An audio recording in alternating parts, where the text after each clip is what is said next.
consultant indépendant spécialisé en email marketing et j'ai le plaisir d'animer cette table ronde ce matin. Donc je vous propose qu'on fasse un rapide tour de table puisque tout le monde n'est pas encore intervenu. Bonjour, donc, Antoine Frenois, je suis marketing editor de la société One and One France. Donc, ma mission au quotidien, c'est justement de travailler sur le message des emails, notamment en termes de rédactionnel. Bonjour, Eric Bolonou, je suis chef de projet digital pour l'agence Novembre Communication. Je suis en charge notamment donc de la réalisation, la conception et la gestion des campagnes des grands comptes de l'agence.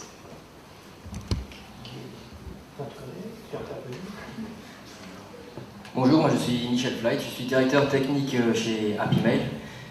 Et on a développé une solution de routage de mail et notamment pour le message, on a développé une solution qui permet pour quelqu'un de non initié de bâtir de concevoir une newsletter très facilement. Et on verra par la suite, je vous montrerai les slides avec un bon exemple et un mauvais exemple.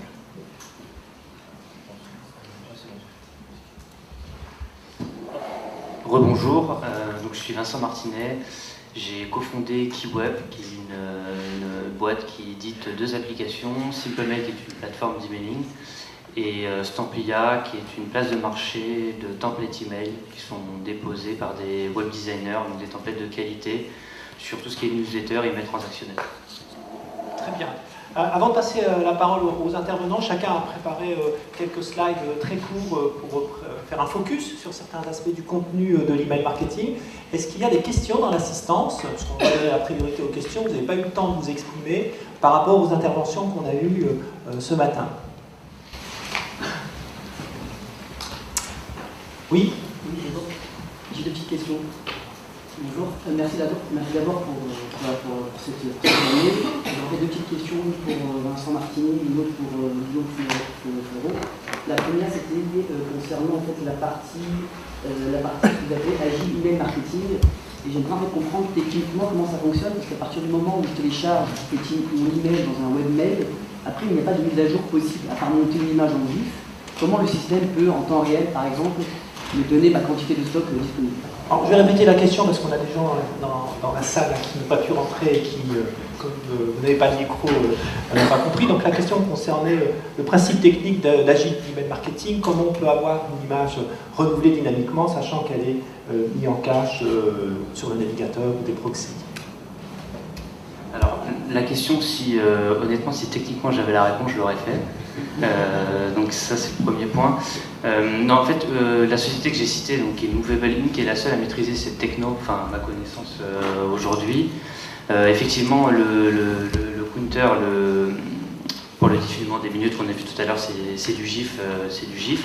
Après, sur les autres, ça fonctionne sous forme d'image également. Pour la techno pure, ils ne communiquent pas dessus et je pourrais pas vous en dire plus. Tout ce que c'est qu'on l'a testé, que ça fonctionne. Donc voilà, je vous invite aussi à regarder ce qu'ils font, mais sur la technique pure, je pourrais pas vous dire vraiment comment ça fonctionne. Enfin, quand je dis technique pure, c'est pas effectivement de voir comment le code est fait, mais c'est juste de comprendre si je dois gérer en temps réel mon quantité de stock. Le fait de charger une fois le GIF, ça ne me permet pas d'aller sur le serveur, envoyer une requête et m'envoyer mon quantité de stock -1.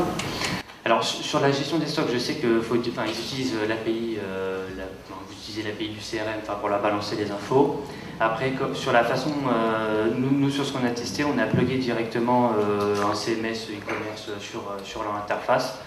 Dans la gestion après, je ne sais pas exactement comment ils envoient les infos et comment générer l'image, etc. Donc ça serait un point qui pourrait être creusé pour connaître réellement. Mais je pense que si on avait... Peut-être donner une idée de technique, la mise en place technique de... Ouais, c'est-à-dire sur la mise en place Justement, une solution qui permet justement d'afficher l'image en fonction de... En fait, techniquement, vous avez une balise image, IMG, vous avez donc l'attribut SRC, et plutôt que de mettre un GIF, ou un JPEG, ou un PNG, vous mettez un .php, ou ASP, ou ce que vous voulez. À l'appel de l'image, finalement, vous n'appelez pas une image, vous appelez un fichier PHP qui lui renvoie par exemple un flux encodé en base 64 ou autre. et vous renvoie donc mais là c'est technique, hein, après c'est très technique, mais voilà. Mais du coup, en fait, le rendu de l'image est dynamique, voilà. Et à l'appel, vous renvoie une image. Le principal, effectivement, c'est que ça marche. On aimerait bien connaître le coût aussi, si vous avez une idée du coût. Voilà. Deuxième question.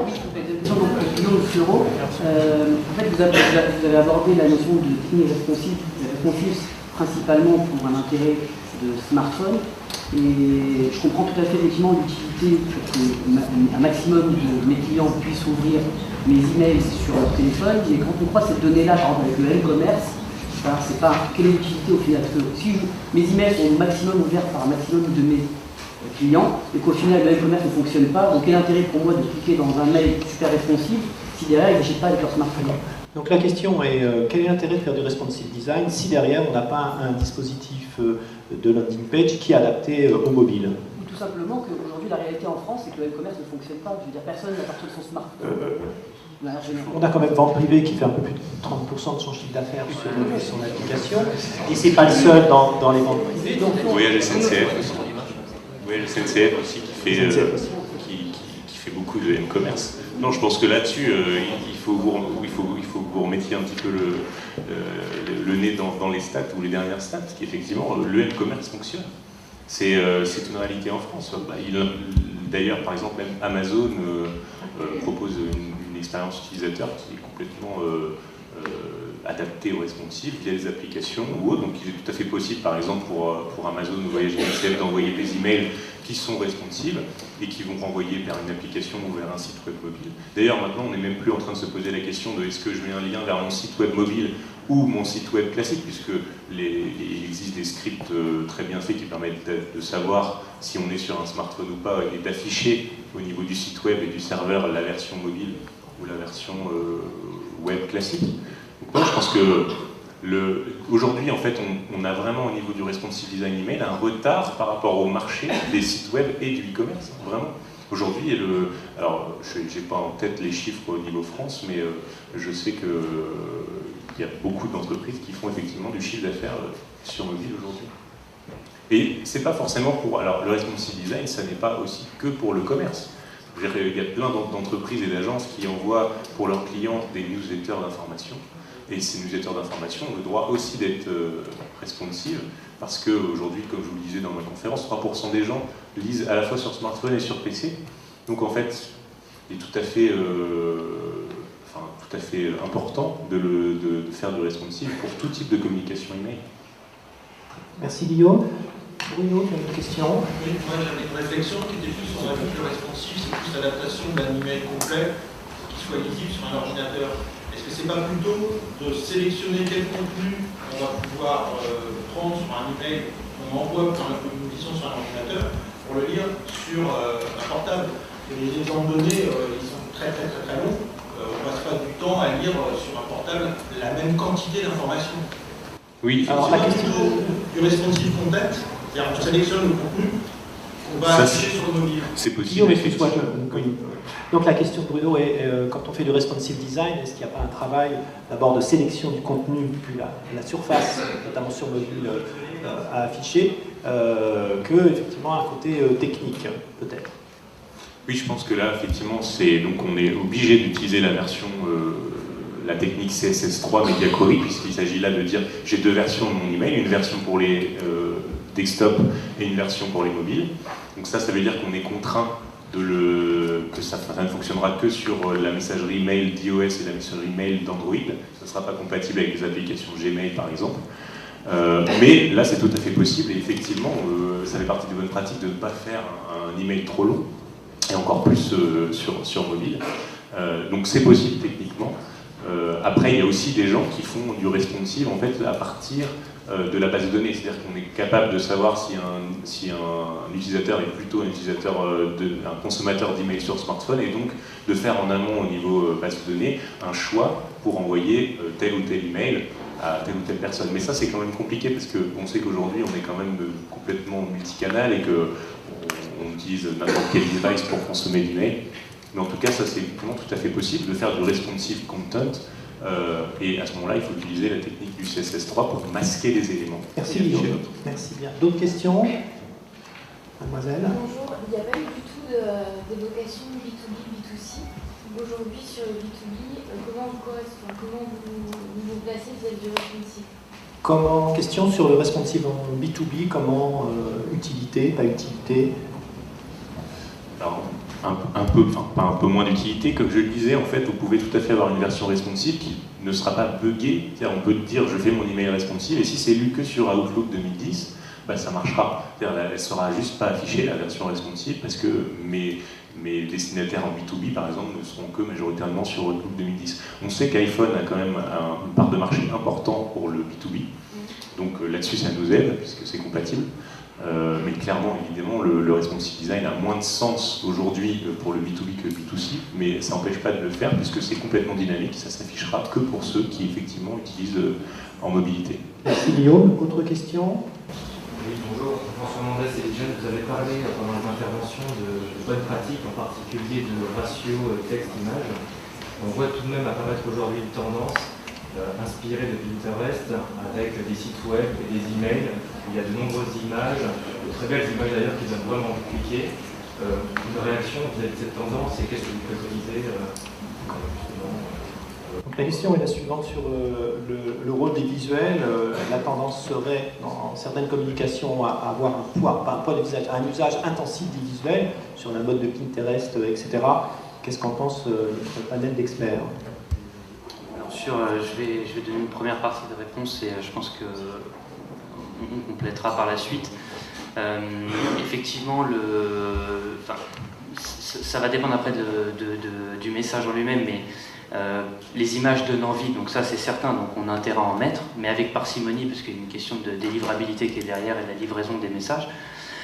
Donc du coup, la tendance est que, alors le ratio, je crois que de Guillaume, c'était 60-40.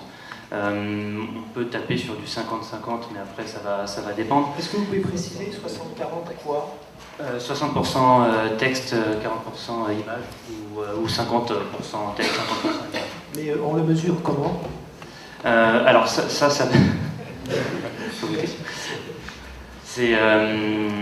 alors sur la mesure, c'est par rapport à l'affichage du message, et sur le poids des éléments. Sur le poids des images, le poids du texte. Traditionnellement, c'est vrai que c'est des chiffres qui existent depuis longtemps, qui sont repris à droite à gauche, mais c'est vrai que c'est pertinent quand il n'y a pas d'outil, à ma connaissance, qui permet de le faire.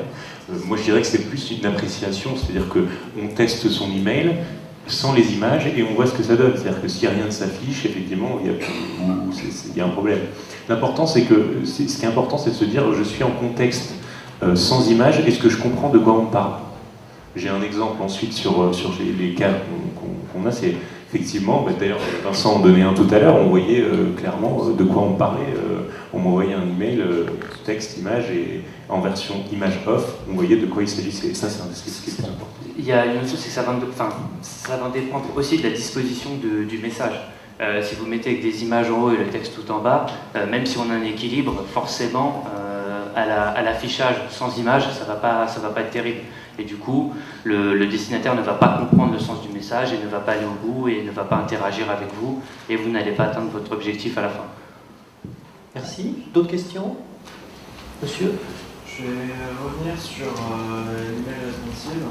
Est-ce qu'il y a de vrais chiffres, des études avec des speed tests, des testing sur tout ça? Est-ce que ça s'adapte, est-ce qu'il faut le faire pour tous les types, ça revient un petit peu B2B, B2C, mais ça peut être aussi par secteur d'activité ou type d'email et par âge. Est-ce qu'il y a une utilité à ça? Par âge? Oui. Par âge du destinataire? Par âge du destinataire. Donc la question, est-ce qu'au niveau du responsive design, on a des spécificités d'utilisation par âge du destinataire ou sur certains contextes? Est-ce que c'est systématiquement intéressant de le faire? Surtout s'il y a des chiffres. Oui, alors effectivement, est-ce qu'il y a des chiffres et des business cases qu'on peut trouver sur Internet? Voilà. répondre rapide, Guillaume? Il y en a, mais souvent ce sont des cas précis, c'est-à-dire ce sont des routeurs qui ont fait des livres blancs, qui disent on a tel client qui a fait du responsive, et on a constaté 15 à 20% de taux de clic en plus depuis qu'on fait du responsive. Donc si la question c'est est-ce que ça marche, définitivement oui, vraiment. Alors après, on peut se plonger dans les chiffres en disant effectivement les adolescents, les jeunes utilisent plus les smartphones que d'autres. Je pense que ça c'est quand même quelque chose qui est en train de s'effacer de plus en plus. C'est tellement une tendance lourde le smartphone en termes de vente que maintenant voilà, on peut effectivement aller toujours chercher des chiffres et analyser les statistiques, mais je pense que la vraie question qui faut se poser c'est regardons le marché et suivons ce que les consommateurs demandent. Au dernier salon à Lille, je peux juste ajouter quelque chose rapidement. Effectivement, bon, la question du responsive pour moi se pose quasiment plus, enfin, il faut le faire. Après, il y a une notion intéressante, c'est par rapport à l'heure à laquelle vous envoyez votre message. On sait aussi que si vous l'envoyez plutôt tôt le matin ou tard le soir, sensiblement, enfin ça dépend, c'est pas une science absolue, une science exacte, mais peut-être plus sur smartphone ou plus sur tablette comme le midi, et puis dans la journée plus sur un desktop normal. Donc il y a aussi l'heure qui va jouer, et ça peut être aussi une notion d'adaptabilité pour vos messages si vous vous posez la question. Bien, merci. Donc juste une question encore, parce qu'il y a des questions qui passent sur LiveTweet, et du coup je vais en profiter pour en relayer une qui est venue 2 fois. Est-ce qu'il y a des chiffres sur tout ce qui est email responsive, enfin utilisation en tablette mobile, mais en B2B en fait, parce qu'il y a 2 fois la question qui est passée sur la question effectivement c'est est-ce qu'il y a des chiffres, des statistiques?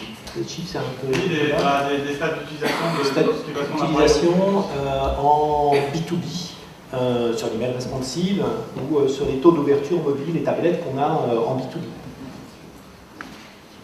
J'imagine que ça existe avec toutes les ressources qu'on peut trouver. Ce sera forcément en anglais et donc forcément sur un marché américain a priori. Mais je n'ai pas les chiffres précisément sur le responsive en B2B. Et, donc, éventuellement, moi, je peux compléter dans le cadre de mesures qu'on est amené à faire, dans le cadre de mon activité, où on mesure de façon autonome ou avec des plateformes qui permettent d'avoir ces chiffres. Les dernières mesures, c'est qu'on est en termes d'ouverture mobile sur des devices mobiles. Je ne mets pas la tablette dans les devices mobiles parce que je pense que l'utilisation de la tablette n'est pas forcément importante. On est entre 10 et 15% d'ouverture mobile, c'est-à-dire 10 et 15% des ouvreurs qui ont ouvert sur des smartphones. Et c'est en croissance. C'est-à-dire en croissance que dans 2, 3 ans, 4 ans, 5 ans, on sera sur des taux qui vont approcher les 30-40%. On en est à peu près sûr.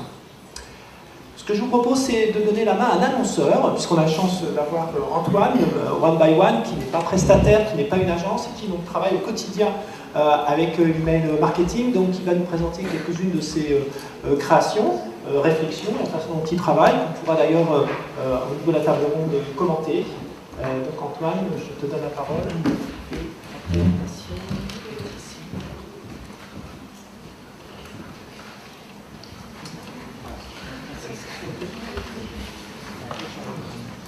Bonjour à tous.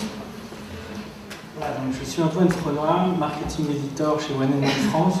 Donc pour le dire brièvement, nous sommes un grand groupe allemand spécialisé dans l'hébergement de sites web. On commercialise également des serveurs, des noms de domaine, des solutions email, des solutions qui permettent aux petites entreprises de créer leur site web sans connaissance technique. Alors, donc nous vendons uniquement sur notre site web, c'est notre canal de vente. Donc du coup, le mail pour nous, c'est un outil fondamental pour stimuler et approfondir la relation client et vraiment provoquer des ventes. Alors, chez nous, on donne une part quand même assez importante au rédactionnel. Comme vous pouvez voir en fait dans cet email, il y a un équilibre entre le visuel et le rédactionnel. Donc tout d'abord, un titre assez impactant, une... Ah oui, voilà. Bon là vous avez, ça c'est les nouveaux domaines, par exemple, vous pouvez acheter le point Alsace. On a parfois aussi des bandeaux défilants pour dire aux gens dépêchez-vous, c'est comme un countdown que l'offre est à saisir. Là, en l'occurrence, la possibilité de vérifier si votre nom est déjà pris, si vous voulez réserver point blog, point bio. Et alors, en fait, on a aussi une façon assez personnalisée d'envisager la relation client par mail, puisque d'abord nos adresses sont toujours des adresses de véritables collaborateurs de l'entreprise qui signent les emails avec leurs photos. Et l'adresse, ce n'est pas une adresse no reply, c'est-à-dire que vous pouvez répondre aux mails et vous pouvez entrer en contact directement avec une équipe commerciale. Ensuite, vous avez un call to action et les liens vers les réseaux sociaux. Bon, évidemment, c'est un lien vers une landing page, qui est une landing page en l'occurrence de réservation, pré-réservation des nouveaux domaines. Alors les titres sont importants. Bon, si vous voulez, on s'adresse uniquement à des clients, donc c'est des gens qui connaissent notre sujet. C'est pas comme pour le GNV. En l'occurrence, les gens savent qu'une extension, c'est la dernière partie d'un nom de domaine. Juste, vous pouvez expliquer DOM, et domaine checker? Oui, voilà. Bah, en fait, comme je disais, si vous voulez, certains de nos emails ont pour but de provoquer l'achat parce qu'on explique au client que l'offre va bientôt expirer ou qu'il faut vraiment saisir l'occasion. Et là, c'est le cas. On ne voit pas bien, mais vous verrez, j'ai un autre exemple, ce sera plus visible. Et en fait, il y a plusieurs zones de clic, c'est-à-dire si vous cliquez ici, ici, ici et ici, à chaque fois vous tombez sur la landing page. On essaie vraiment de... On a à la fois le call to action, mais on rend un certain nombre de zones cliquables dans notre email. Ouais, je vais passer une chose. Voilà donc un autre exemple. Vous voyez, alors évidemment notre objectif c'est d'être un jour un good sender. C'est figurer un jour dans le blog de Jonathan Loriot. Donc si vous voulez, on essaie vraiment d'avoir des visuels le plus impactants possible. C'est vrai que pour nous, le rédactionnel, c'est un argumentaire de vente. C'est notre manière de convaincre les clients que le produit est pertinent pour eux, qu'il répond à leurs besoins. Alors après, on a différents types de contenus, c'est-à-dire on peut avoir des newsletters plus informatives. On a aussi un réseau d'affiliés qui sont des revendeurs. Donc ces gens-là, vous leur fournissez plutôt pour eux un argumentaire de vente qu'ils vont pouvoir ensuite transférer à leurs clients pour faire des ventes efficaces pour eux comme pour nous. Et donc... Excusez-moi, est-ce que les personnes qui sont des vraies personnes? Eh bien, regardez. C'est moi. Comme vous pouvez constater, c'est pas du bidon, c'est vraiment des salariés de l'entreprise. Et cette personne dirige mon équipe. Donc voilà, et on a aussi une manière de représenter donc, ce qu'on appelle les one-on-one principles, c'est-à-dire que vous avez un essai gratuit, un support 7 jours sur 7, 24 heures sur 24. C'est assez important. On s'est mis aussi récemment au responsive design par email. Alors je ne saurais pas vous dire techniquement précisément quel type, parce que c'est une équipe spéciale de techniciens. Nous, on travaille vraiment sur le contenu.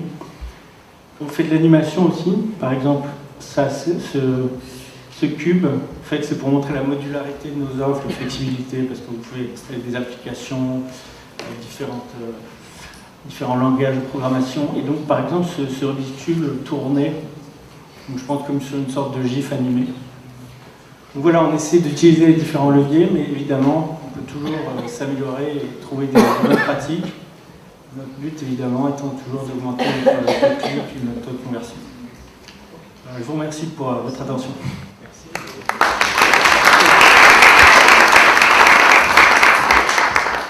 Juste par rapport au panel d'experts ici présents, est-ce que vous avez des remarques que vous pourriez suggérer sur l'email présenté d'amélioration immédiate ou vos avis?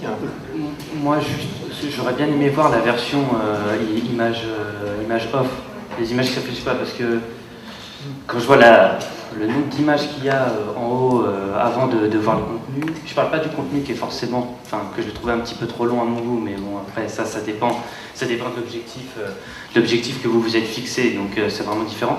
Mais oui, juste voir vous l'avez sûrement pas, la version off.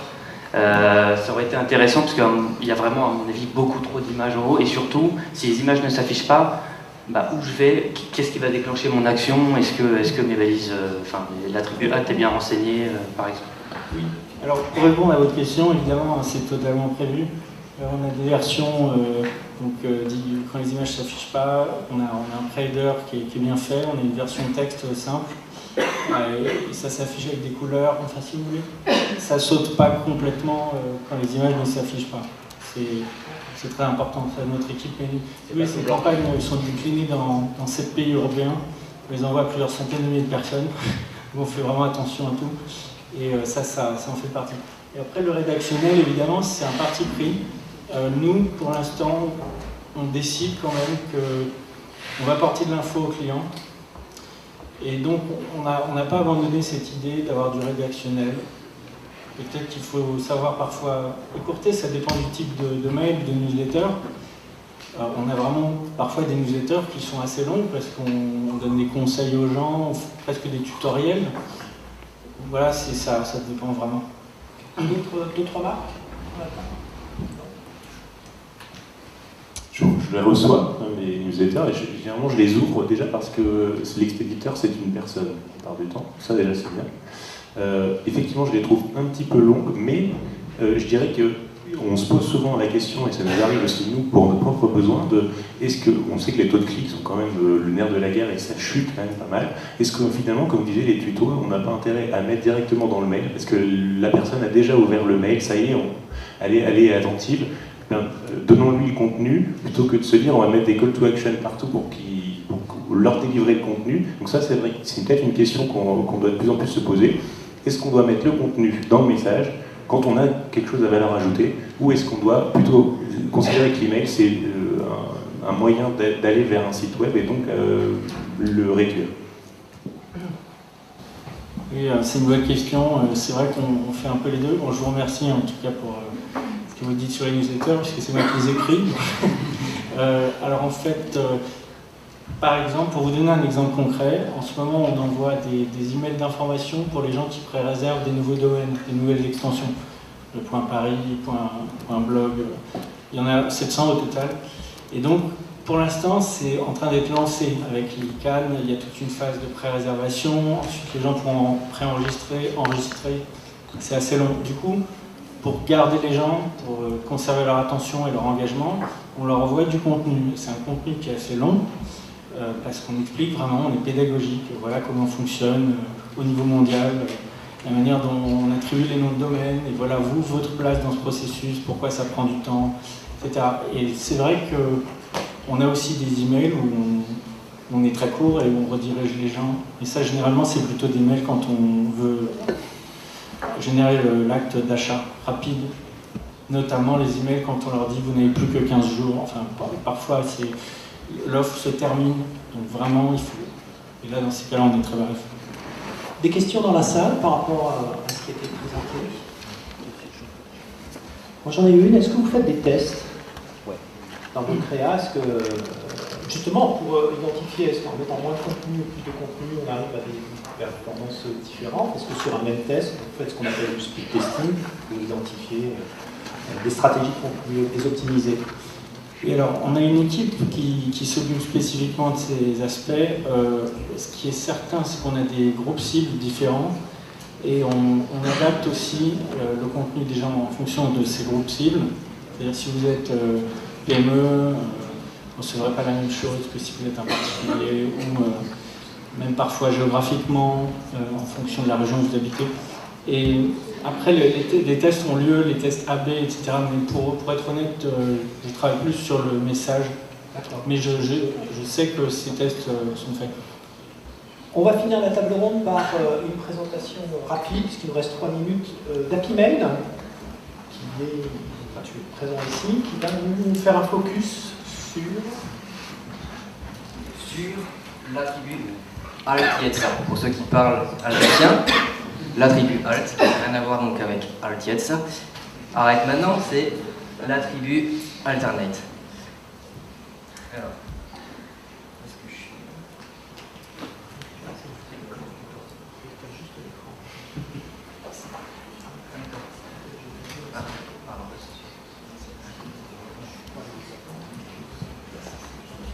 Ok. Alors, comme on a 3 minutes, je vais vous présenter une mauvaise pratique. Alors, quand je vois un mail comme ça, quand on voit un mail comme ça ça pique les yeux, ça déchire les vêtements, une machine qui s'ouvre toute seule. Vivez au cœur du marketing, et puis en dessous, un écran blanc avec une grande image, justement ce qu'on disait tout à l'heure, avec l'email de One and One, qui elle est bien faite, j'imagine, puisqu'ils ont renseigné l'attribut alt, ils ont certainement coloré le fond de l'image. Mais ici, c'est white, c'est vraiment blanc de chez blanc. Donc, pas d'attribut alt renseigné, donc pas de texte de remplacement. L'image, à mon goût, est beaucoup trop grande, et puis vous ne le voyez pas ici, il n'y a qu'une image en fait, il n'y a rien d'autre. On ne voit aucun texte. Conséquence, ça va direct en spam, ce qui est d'ailleurs le cas. Ce mail est arrivé en spam, je l'ai quand même ouvert parce que je suis très curieux. Et le taux de clic, évidemment, qui vient très faible, pour ne pas dire inexistant. Alors ensuite, un deuxième mauvais exemple, celui-là je le survole, puisque c'est un peu la même chose qu'avant. Vous avez plusieurs images cette fois-ci, mais avec juste un attribut alt qui s'affiche. Et puis si vous remarquez, vous avez le deuxième bloc qui est aussi en image, mais finalement qui affiche du texte. Alors ça c'est curieux. Bon, voilà. Donc une mauvaise pratique. Ici on a une bonne pratique cette fois-ci. Vous avez beaucoup de texte. Ici je pense qu'on est dans ce que disait mon frère 60-40, peut-être même plus, hein. En surface en tout cas. On est même en plus que 60-40. Donc ça c'est une bonne pratique. Oula. Brice. Et là j'imagine que chez One and One on s'y retrouve avec la coloration des fonds quand les images ne s'affichent pas. Donc, du coup ça rend... Alors le vert et le gris, bon, ça se discute. Hein. Voilà, c'est pas non plus très... Je pense que c'est un développeur qui a choisi la couleur. Je parle pour moi, hein, parce que moi je prends la première couleur qui vient. Donc. Puis après c'est mon collègue qui me tape dessus. Mais bon, ça c'est entre nous. Et ici, le dernier exemple, qui pour moi est vraiment, c'est aussi un petit peu ce qu'on voyait tout à l'heure, c'est que vous avez la pomme d'Apple, la pomme quoi, finalement. L'image désactivée, finalement c'est une pomme. Et puis l'expéditeur s'est vraiment cassé les pieds à faire un découpage en tableau. Je lui ai fait un petit zoom et j'ai mis un border à 1. On voit le découpage en fait avec dans chaque cellule une couleur. Ce qui fait qu'au final, on voit une pomme dégradée, mais on voit une pomme. Et puis, quand l'image s'affiche, évidemment, on a la jolie image. Voilà. Merci Jérôme. Merci Jérôme. Ouais, moi c'est Michel.